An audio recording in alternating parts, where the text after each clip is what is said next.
Hello guys and welcome back into a new brand video. In today's tutorial, I'm going to show you how to export data using the data loader in Salesforce.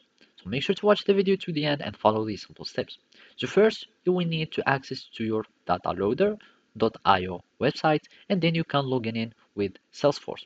After that, after the login, you will need just to allow the access to your Salesforce. You click on allow and after that it will be added with your account. So from here you can find all the documentation and all this information. So you can simply click here on this demo so you can understand more about the exporting. So if we click here, you can find more about how to export data. So simply all you need to do is just to go to new tasks and from here we will find export data. We can also import data from by using the data loader, but we are going to use export.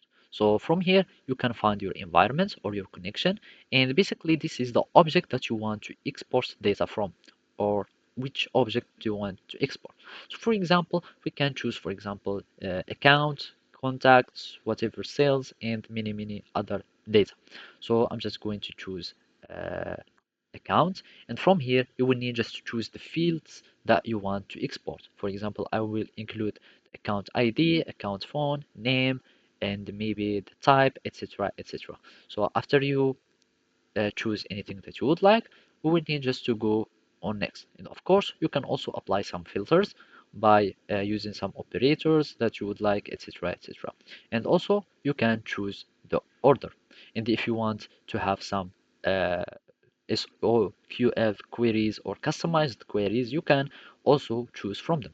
So I'm just going to click on next. And from here, I will need just to see if you want more advanced info customization, you will need just to add everything else.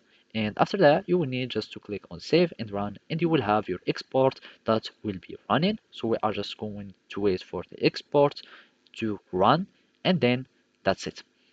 So basically, this is how you can export the data using the data loader.